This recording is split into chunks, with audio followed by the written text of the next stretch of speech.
하나님 말씀 에스겔서 18장 1절에서 4절 말씀 되겠습니다.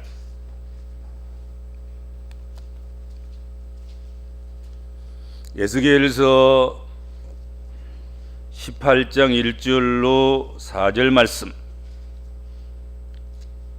또 여호와의 말씀이 내게 임하여 이르시되 너희가 이스라엘 땅에 관한 속담에 이르기를 아버지가 신 포도를 먹었으므로 그의 아들의 이가 시다 함은 어찌 됨이냐. 주 여호와의 말씀이니라. 내가 나의 삶을 두고 맹세하노니 너희가 이스라엘 가운데에서 다시는 이 속담을 쓰지 못하게 되리라. 모든 영혼이 다 내게 속한지라. 아버지의 영혼이 내게 속함같이 그의 아들의 영혼도 내게 속하였나니 범죄하는 그 영혼은 죽으리라. 아멘. 사람이 원치 않는 굳은 일을 만났을 때 빠지기 쉬운 함정이 있습니다. 그것은 타달 대상을 물색하는 것입니다. 타달 대상을 찾는 것입니다. 인생은 어떤 문제에 대해서 항상 다른 사람을 비난하고 다른 사람에게 책임을 전가시키고 다른 사람을 정죄함으로 자신이 의롭다는 것을 인정받고 싶어하고 자신이 의롭다는 것을 드러내고자 합니다. 그래서 우리 속담에 잘 되면 내 탓이고 안 되면 조상 탓이라, 그런 속담이 있기도 합니다. 그런데 에스겔 시대에도 이스라엘 사람들 사이에서 이와 비슷한 속담이 유행되고 있었던 것 같습니다. 아버지가 신 포도를 먹으면 아들의 이가 시다 하는 속담입니다. 이스라엘 조상들의 범죄 때문에 그들의 후손들이 이방에서 포로로 고통하는 삶을 살아가고 있다, 고통을 당하고 있다, 그렇게 생각한 것입니다. 하나님께서는 이러한 속담에 대해서 오늘 본문 말씀을 통해서 그 속담이 유행되고 그 속담이 회자되고 그 속담이 이곳저곳에서 말하여지는 것에 대해서 하나님의 반응, 깜짝 놀라셨단 말이죠.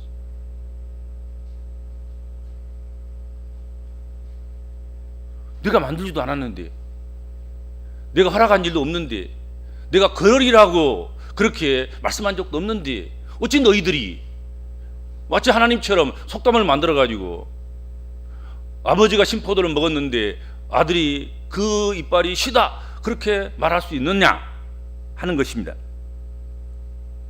너희가 이스라엘 땅에 관한 속담에 이르기를 아버지가 신포도를 먹었으므로 그의 아들의 이가 시다고 하면 어찌 됨이냐 라고 하셨습니다. 성경에서 하나님께서 어찌 됨이냐, 어찌하여, 어찌라는 말을 사용하실 때는 하나님께서 놀랄만 하신 일이, 하나님조차도 놀랄 일, 그런 것들을 목격했을 때, 만났을 때, 그때 하셨습니다. 어찌해서 안색이 변화했느냐, 어찌해서 그것이 했느냐, 어찌해서 그와 같은 일을 하느냐, 어찌 됨이냐, 나도 뒤로 놀라서 자빠질 뻔했다, 뭐 이런 표현인 거예요. 이 말씀이.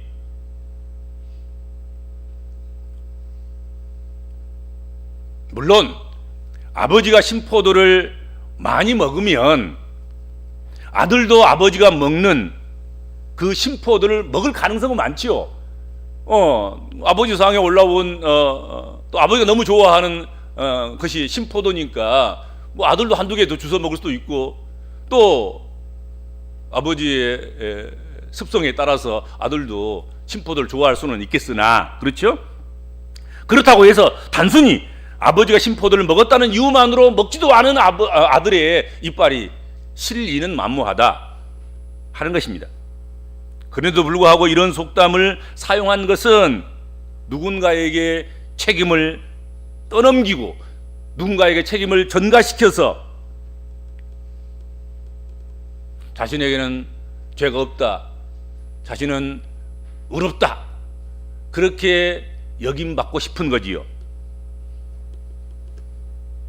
미래닥친 현실적인 고통과 아픔을 해결할 방법이 없을 때 운명론을 꺼내거나 조상 탓을 하는 것이 탈출구가 될 수 있으리라 생각한 것 때문이 아닐까 하는 것입니다. 그렇죠? 이것이 탈출구다 이거지. 손쉬운 방법으로 운명에서 피해갈 수 있고 그것을 다른 사람들에게 책임을 전가시킴으로 나와는 관계없다고 선언하는, 그래서 자기 의를 주장할 수 있는 그런 길이라고 생각했겠지요. 그러나 하나님은 오늘 주신 말씀을 통해서 아비가 신포도를 먹었다고 해서 아들의 이가 쉴 수 없다, 그 점을 분명하게 자신의 행위를 통해서, 자신의 표현을 통해서 깜짝 놀라시면서 어찌 됨이냐 그러면서 저들의 무지와 안악함을 경책하셨다 하는 것입니다.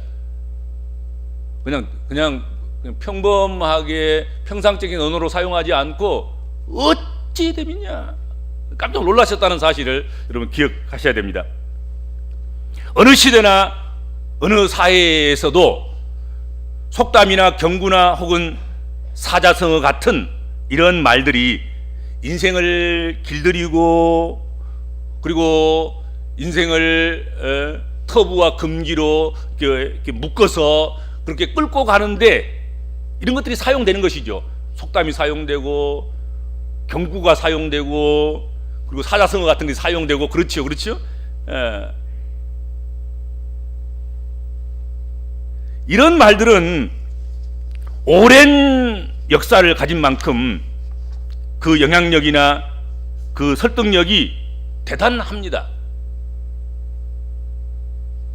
그러나 적어도 에스겔 시대에 사용된 아버지가 신포도를 먹음으로 아들의 이가 시다는 그 속담을 무분별하게 사용하는 것, 그것을 주의하도록 했다 하는 것입니다. 아니, 금해야 한다는 것입니다. 하지 말라는 것입니다. 하지 말라. 에스겔 시대의 남유다 사람들은 자신들의 고난과 불행이 조상들의 잘못된 신앙 때문에, 조상들의 잘못된 삶 때문에, 조상들의 잘못된 믿음 때문에 그리 되었다고 생각하면서 조상들의 잘못을, 조상들을 탓하면서 불평과 원망을 일삼았습니다.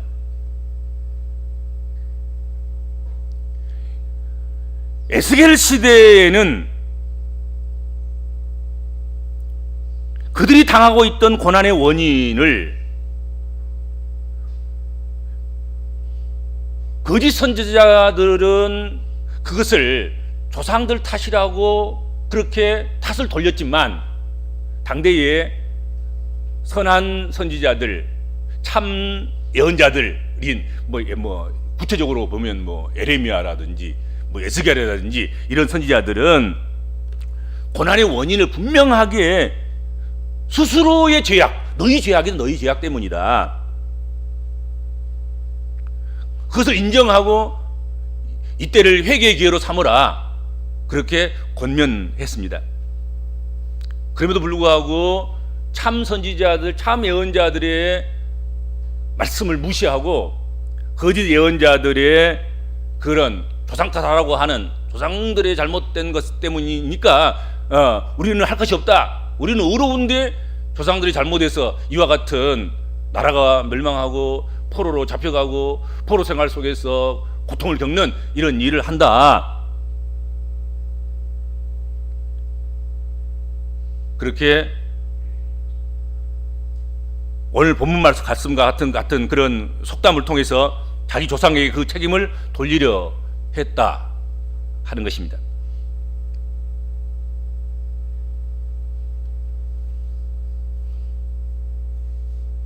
그리고서는 무고한 자신들에게 형벌을 내리는 그 하나님은 공평하신 하나님이 아니다. 아니, 조상들이 죄에 있으니까 조상들에게 죄를 물어야지, 죄 없는 우리에게 무슨 죄값을 찾고 죄값을 묻는가? 그러므로 하나님은 불공평하신 하나님이다. 하나님이 불의하시다. 그렇게 하나님을 잘못 생각한 것입니다. 여러분, 하나님이 불공평하다고 불의하다고 그렇게 하나님의 공평하심이 부정되는 순간 우리 인생에게 나타나는 현상이 무엇입니까? 그때부터 발생하는 게 뭡니까? 하나님 원망하는 거예요. 하나님 불평하는 거지요. 그렇죠? 하나님 왜 이러십니까? 나는 죄가 없는데, 저 사람 탓인데, 아비 탓인데, 할아버지 탓인데, 조상 탓인데,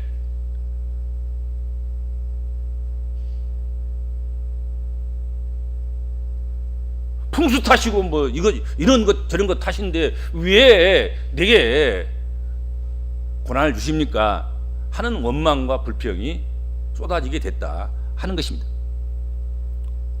하나님에 대한 원망과 불평은 그들의 미래에 대한 소망도, 작은 소망조차도 품지 못하도록 하는, 소망 없이 살게 하는 소망 없음의 백성이 되게 했다 하는 것입니다. 아니, 하나님을 인정하고 하나님 공평하시다는 사실을 고백하고, 하나님은 나의 노래, 하나님은 나의 구원의 뿔, 나의 산성, 나의 의뢰할 자, 나의 하나님, 이래야 우리가 하나님께 소망을 두고 살아갈 수 있지 않겠습니까? 그렇잖아요. 공평하시니까 언젠가는 하나님께 바르게 잡아주시리라. 하나님은 의로우시니까 의로운 하나님 백성들을 하나님께서 언젠가는 건져주시리라. 하나님께서, 공평하신 하나님께서 우리에게 고난을 주신 것은 분명하게 하나님의 뜻이 있어서 이 고난의 세월을 지나가면 반드시 더 좋은 것을 주시리라 하는 그런 믿음 가운데서 소망을 갖게 된다 하는 것이죠. 그렇죠? 근데 그걸 잃어버리니까 소망이 없는 거지요. 어디다 기대겠습니까? 그리고 기도도 안 나오고 기도할 필요도 없고, 하나님을 의지하고 하나님 공평하다고 인정해야 하나님께 기도해서 이것을 공평하게 해달라고 간구하고 그럴 텐데, 소망을 하나님께 두고 그렇게 살아갈 텐데 그렇지 않겠습니까? 이때에 에스겔 선지자는 남유다가 바벨론에 점령당하고 포로로 끌려가면서 겪게 되는 어려움과 아픔 속에서도 하나님을 더욱 의지하고 올바르게 신앙함으로 남유다의 희망의 메시지를 던져준 그런 정의로운 선지자였고, 그는 정직한 선지자였습니다. 하나님께서는 그를 통해서 너희가 이렇게 된 것은 조상들의 죄 때문이 아니라 너희 자신들이 하나님을 사랑하지도 온전히 섬기지도 못한 너희 죄 때문이라 그렇게 말씀하신 것입니다. 너희들이 조상 탓, 아버지 탓 하는데 너희 죄 때문이라는 말씀을 하고 계십니다. 오늘은 2월 둘째 주일이고 설 명절 마지막 날, 연휴 마지막 날입니다.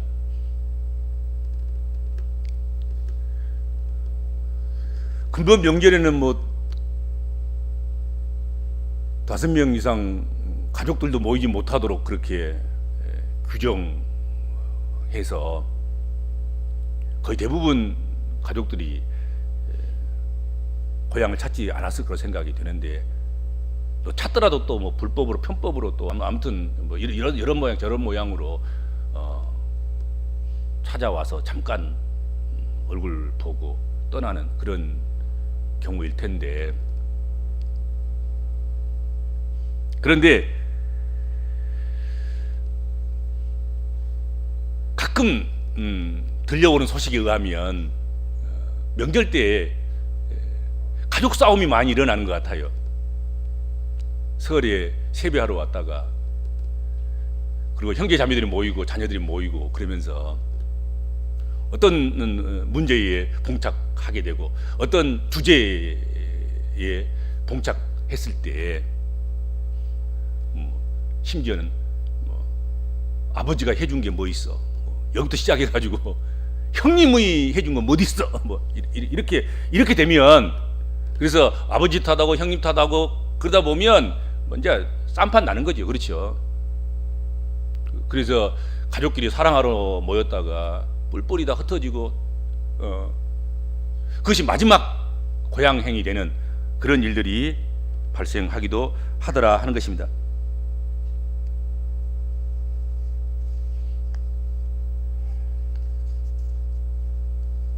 여러분, 좀 서운한 것이 있어도 그 말을 안 했으면 좋겠어요. 아버지가 뭐 해준 것 있어, 해주고 싶어도 해줄 수 없을 만큼 가난한 시절에 아버지로 살아가는 것, 그것은 얼마나 힘들겠습니까?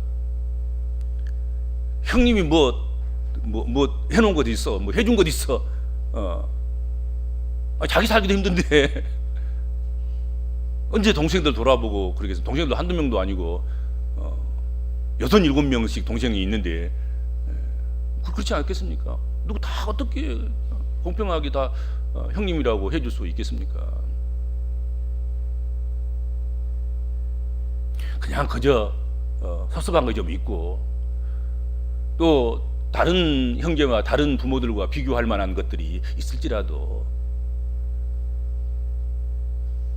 최선을 다했다 그렇게 생각하고, 우리 아버지는 나를 위해서 최선을 다했고 우리 식구들은 그래도 각자 처소에서 위치에서 최선을 다했다 그렇게 인정하고 모일 때마다 좀 그 기회를 사랑의 기회로 삼으면 얼마나 복될까, 그런 생각을 해봅니다. 그래서 우리 성도들은 꼭 가족들이 모일 때 그렇게 누구 탓하는 것으로 대화를 끌어가지 마시고, 모든 허물과 죄악은, 잘못된 것은, 또 부족하고 잘못한 것은 내 탓이다, 내 허물이다, 그렇게 생각할 수 있는 좀 이렇게 좀 그리스도의 품격이 배어 있고 예수 그리스도의 사랑의 분량만큼 적은 분량이라도 좀 갖추고 그렇게 신앙생활을 하는 그런 성도와 성도의 가정이 되셨으면 좋겠습니다. 아들이나 아버지나 자신의 문제는 자신 스스로가 책임져야 합니다. 조상 탓을 할 것이 아니라 자신 스스로가 책임을 감당해야 합니다. 각자 스스로의 모습을 살펴서 죄를 고백하고 하나님 앞에 의롭게 서야 하는 것입니다. 그런데 이스라엘의 포로기, 이스라엘이 멸망하고 이스라엘 백성들이 포로로 끌려가고, 그리고 그 포로 생활이 길어지면 길어질수록 그들은 그렇게 하지 않았습니다. 이게 조상 탓이다, 이거 누구 잘못 때문이다. 그들은 적극적으로 자신들의 죄 가운데 살고 있으면서도 솔직하게 고백하기는커녕 오늘의 고통을 전부 조상 탓으로 돌리면서 자신들이 해야 할, 지금 현실적으로 해야 될 책임까지도 회피하는 그런 일을 저질렀습니다. 이러한 사실을 목격하신 하나님께서는 아주 준엄하게 오늘 본문 말씀을 통해서 선고하십니다. 깜짝 놀랄 뿐만 아니라 3절을 보세요. 놀라시는 하나님께서 또 이렇게 말씀하십니다. 주 여호와의 말씀이니라. 내가 나의 삶을 두고 맹세하노니 너희가 이스라엘 가운데에서 다시는 이 속담을 쓰지 못하게 되리라. 모든 영혼이 다 내게 속한지라. 아버지의 영혼이 내게 속함같이 그의 아들의 영혼도 내게 속하였나니 범죄하는 그 영혼이 죽으리라 하고 말씀하셨습니다. 아들의 영혼이 아버지에게 속한 것이 아니라는 거지요. 그러므로 아버지의 죄가 아들에게 전가될 수 없다는 것입니다. 아버지의 영혼은 하나님께 속해 있습니다. 아들의 영혼도 하나님께 속해 있습니다. 손자의 영혼도 하나님께 속하여 있습니다. 때문에 아버지든지 아들이든지 손자든지 자신의 범죄에 의해서만 벌을 받고 자기의 범죄에 의해서만 그 영혼이 죽을 수 있다 하고 말씀하십니다. 이것이 하나님의 원칙이라는 것이죠. 죄를 지을 수는 있습니다. 설령 죄의 길을 앞장선 사람이 가르치고 권했다고 하더라도 따를 것인가 말 것인가는 순전히 한 개인의 선택에 달려 있습니다. 그 사람이 책임인 거지요. 범죄한 영혼이 죽을 따름이라 하셨습니다.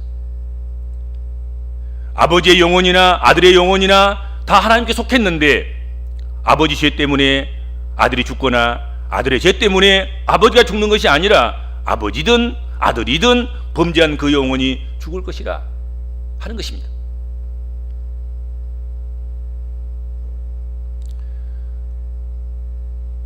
가정이나 가문이나 아버지나 어머니의 형편이 동정받을 수는 있어요. 그렇죠. 참 자식은 잘났는데 좀 가문만 좋으면 아버지나 어머니만 조금 더 깨어있고 조금 어른스럽고 아버지 역할, 어머니 역할만 잘해줬다면 얼마든지 좋은, 얼마든지 놀라운 그런 역량을 발휘하고 좋은 자리에도 올라갈 수 있고 이름도 낼 수도 있고 유명해질 수도 있고 그럴 텐데 하는 그런 어떤 아쉬움이 있긴 있어요. 동정받을 만하지요. 참 개인 한 사람을 봐서는 대단한데 배경이나 환경이나 가문이나 또 그를 직접적으로 이렇게 영향을 줄 수 있는 아버지나 형님이 좀 변변치 못해서 참 안타깝다 그런 느낌이 올 때는 있지요. 피할 수 없는 물결에서 휩싸이는 것은 동정의 여지는 있을 것입니다. 그러나 동정은 받을지 모르지만 그 책임은 면할 수 없다 하는 것입니다. 그렇죠? 가문에다가 책임을 돌릴 수는 없어요. 못난 아버지에게 책임을 돌릴 수는 없어요. 도움을 줄 수 없는 형에게 책임을 물을 수는 없어요. 좀 안타깝긴 하고 동정심은 가나 네 죄는 네가 책임져야 되는 것이고 네가 출세의 길을 가려면 네가 힘쓰고 애써야 되는 것이고 아무도 없어도 자기 홀로 독불장군으로라도 그렇게 성장할 수 있어야 그것이 네 능력이고 네가 받을 영광이지. 조금이라도 작은 도움이라도 받았다고 하면 그것은 영광을 나누어 가져야 될 것 아니겠냐 말이죠. 그렇잖아요.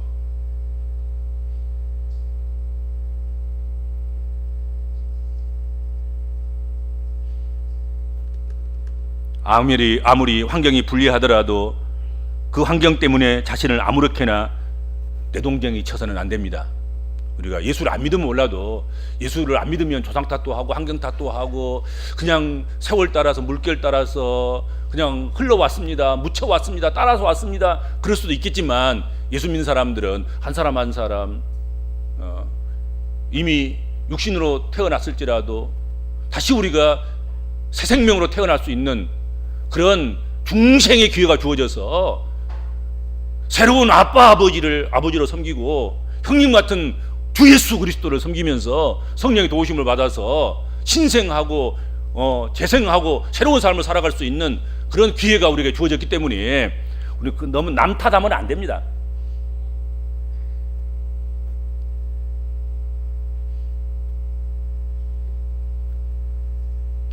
그런데 에스겔을 통해서 이미 이렇게 말씀하셨음에도 불구하고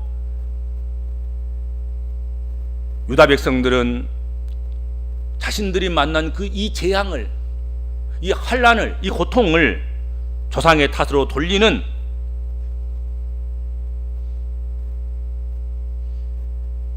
정말로 자신들이 당한 이 고난과 환난은 자신들의 몫이 아니라고 부정하는 그런 일을 에스겔 시대에 한 거예요.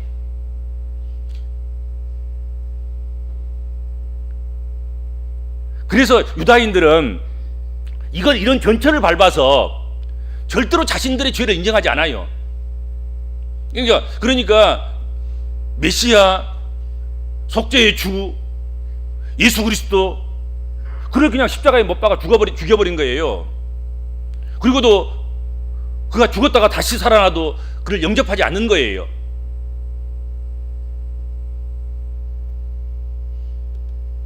끝까지 죄인이 아닌 의인의 자리에서 자신의 존재 가치를 지키고자 했던 인간의 욕망에 의해서 결국은 예수님이 죽으신 거고, 그리고 이스라엘에서 사실은 유대에서 예수가 거절당한 것 아니겠습니까? 우리가 죄인이라고 생각하면 절대적으로 예수가 필요한 거죠. 어린 양 대신 예수 그리스도께서 피를 흘려주셔야 우리가 구원을 받습니다. 우리가 죄인이기 때문에 그 앞에 나가서 우리 힘으로 나갈 수 없지만 그리스도의 보좌에 나아갈 수 있고, 주님의 보좌에 나아갈 수 있는 것은 그의 보혈을 의지하기 때문이다 하는 것입니다. 우리 복음적인 그리스도인들은 어떠합니까? 우리는 하나님 앞에 서 있는 단독자로 여겨야 됩니다. 우리는 누구 핑계 댈 것이 없어요. 우리는 단독자예요. 하나님과 나 사이에는 아무도 없어요. 우리의 죄는 우리가 감당해야 됩니다. 누구의 탓을 돌릴 수가 없습니다. 특히 죄의 값에 대해서는 그렇습니다. 누구의 탓을 해서는 안 됩니다. 책임을 전가해 버림으로 말미암으로써 자신이 치러야 할 대가가 없다고 생각해서는 안 됩니다.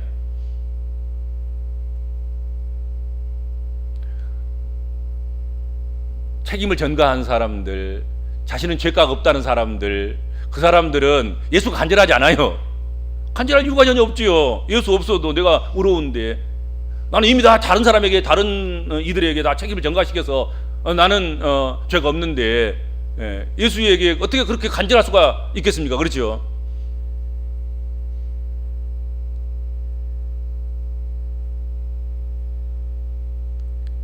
범죄의 책임을 타인에게 미루는 것은 결코 죄의 책임을 면하게 해주지는 못한다는 사실을 우리는 기억해야 할 것입니다. 성경 어디에도 범죄의 책임을 타인에게 미루어서 그것이 성사된 일이 있었냐 하는 것입니다.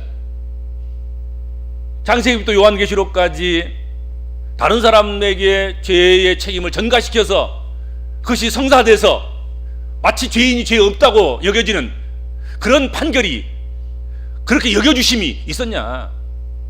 없었다 하는 것입니다.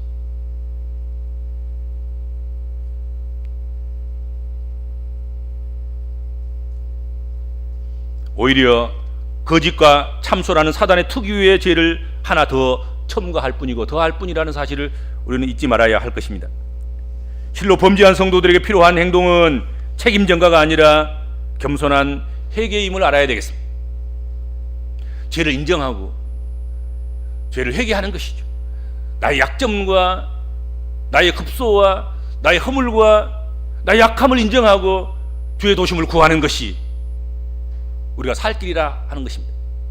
범죄한 우리가 하나님 앞에 설 수 있는 길은 주님의 보혈을 겸손히 의지하고 회개하는 것인 줄로 믿습니다. 주님 은혜를 감사합니다.